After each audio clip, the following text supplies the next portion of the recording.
बिस्मिल्लाहिर्रहमानिर्रहीम बोलते कालम के साथ मैं आमिर रज़ान। और भारत को बहुत बड़ा धचका लगा है, ये मैं नहीं कह रहा हूँ, रॉयटर्स की स्टोरी है और रॉयटर्स समेत बहुत सारे अखबारात और मीडिया हाउसेस ने इस स्टोरी को फ्लैश किया है कि भारत दुबई में तेजाज के ज़रिए करोड़ों अरबों डॉलर कमाना चाहता था और इसी ख्वाहिश को लेकर मोदी ने इजाज़त दी थी कि तेजस को जो है दुबई एयर शो में लाया जाए, जहाँ पर दुनिया भर से वो बायर्स जो जंगी जहाज़ ख़रीदना चाहते हैं, यानी वो ममालिक जो जंगी जहाज़ ख़रीदना चाहते हैं, वो आएंगे, तेजस की कारकर्दगी को देखेंगे। इसके लिए ही इस पायलट को 2 माह तक ट्रेनिंग दी गई और ट्रेनिंग के बाद तेजस पर बिठाया गया।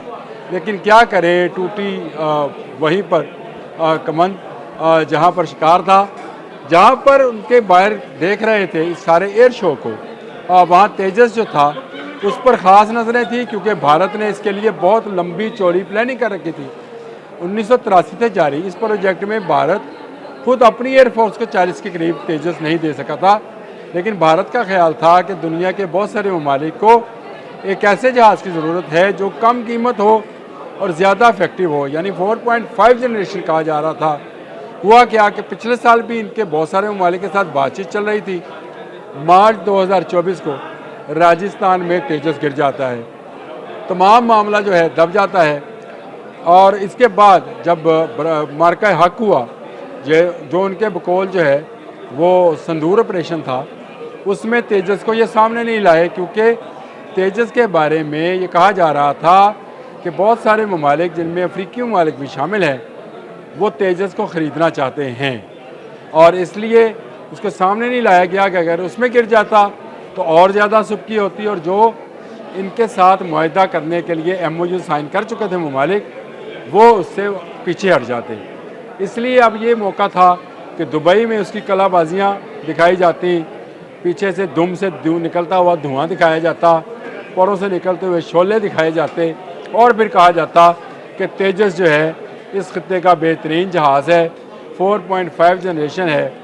लेकिन क्या किया जाए कि तेजस गिर गया। जी हाँ, इसके जो पायलट थे सियाल, वो भी, उनकी भी डेथ हो गई और वो तमाम ममालिक जो अमरप्रीत सिंह से मुलाकात करना चाहते थे, जो भारतीय एयरफोर्स के चीफ हैं, उनसे मुलाकात करना चाहते थे, उन्होंने अपनी मुलाकातें कैंसिल कर दी। जो मुआहदात करना चाहते थे, MOU साइन करना चाहते थे, उन्होंने उन MOUs की जो मीटिंग्स थी उनको ही कैंसिल कर दिया और भारत को सुबकी हुई। ये रॉयटर्स की खबर है कि भारत का सबसे बड़ा धचका ये है कि उसका अपना तैयार करदा बडी, यानी ये तेजस जो है मार्क 2, ये MK2, ये जो है ये नहीं बिक सका।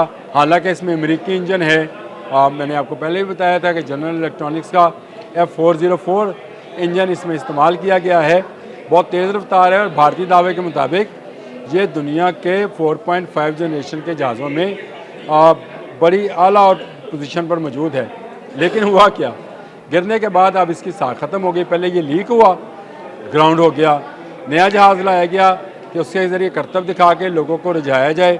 ऐसी खबरें चलवाई गई कि ये तो पानी था जो लीक हो रहा था। चले लीक हो रहा था तो पानी लीक हो रहा था, हम कहते हैं इंजन ऑयल लीक नहीं हुआ, पानी लीक हुआ। क्यों? क्या जहाज़ का पेशाब निकल गया?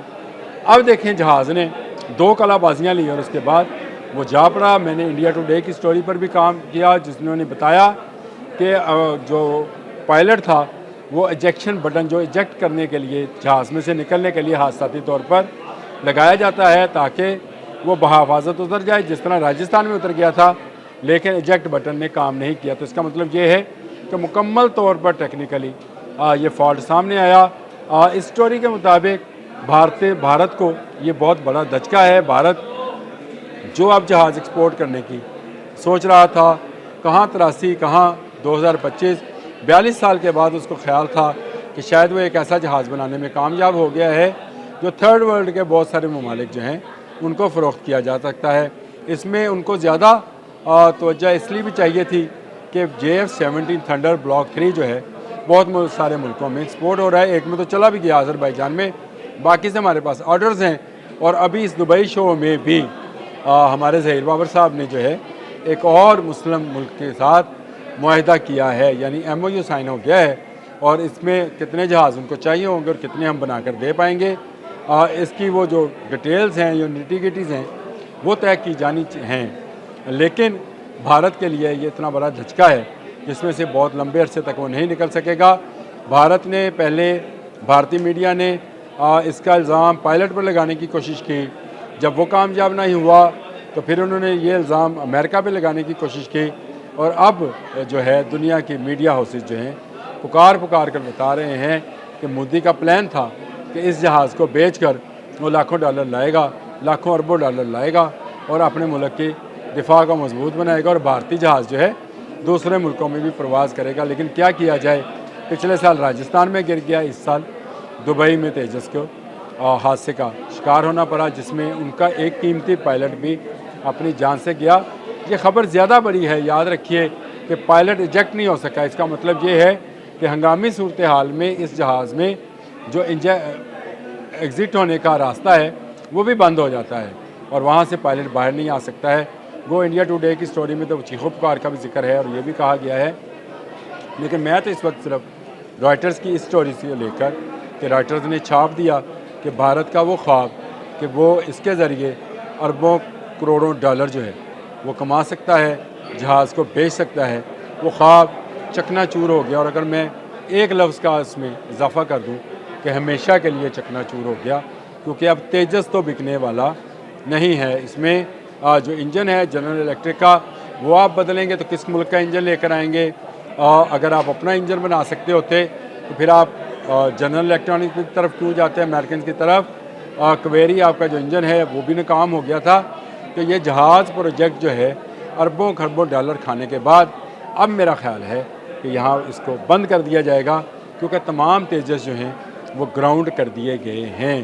इनमें टेक्निकल प्रॉब्लम्स है, कहीं गिरता है, कहीं लीक होता है और कहीं पायलट समेत जो है तबाह बर्बाद हो रहा है। और एक आग की सूरत में, बगोले की सूरत में इसका मलबा जो है एक बड़े हिस्से में बिखर जाता है। अभी इसका ब्लैक बॉक्स जो है मिलना बाकी है। अभी इसके ब्लैक बॉक्स से बहुत सारी मालूमात मिलना बाकी हैं। लेकिन भारत का ये ख्वाब चकनाचूर हो गया कि वो जहाज़ साजी में एक्सपोर्ट के काबिल कोई जहाज़ बना सकता है।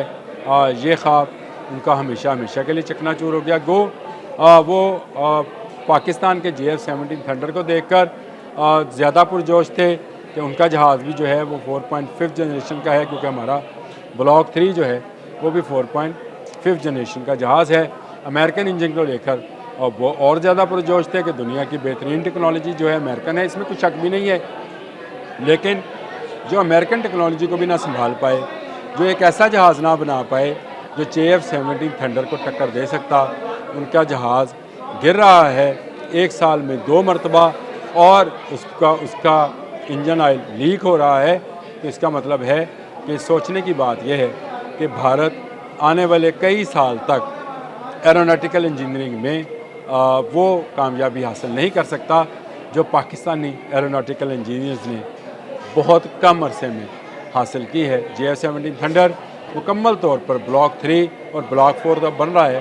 ब्लॉक 3 जो है पाकिस्तान में बन रहा है और पाकिस्तान इसको दुनिया के बहुत सारे ममालिक को एक्सपोर्ट करने जा रहा है, जिनमें कुछ जहाज़ तो आज़रबाईजान, जिसका मैंने पहले भी जिक्र कर दिया है, चले गए हैं। पाकिस्तान की एयरफोर्स को सलाम और भारत के गंदे इरादों को और क्या कहा जाए कि वो चाहता ये है कि वो दुनिया में एक असला साज के तौर पर जाना जाए, लेकिन उसका जहाज़ दुबई में गिरकर उसके सारे ख्वाब जो है तोड़ देता है। मोदी जब तक अपनी सोच में मुस्बत नहीं होंगे, जब तक भारतीय सेना और भारतीय एयरफोर्स मुस्बत तरीके से नहीं सोचेगी, कब्ज़ा करने के माइंडसेट के साथ काम करेगी, तो कुदरत उसके साथ ऐसा ही करेगी। उसके जहाज़ के इंजन सीज़ हो जाएंगे, उसके रडार बंद हो जाएंगे और जहाज़ मुंह के बल सहराओं में गिर जाएंगे। अब तक के लिए इतना ही। अल्लाह।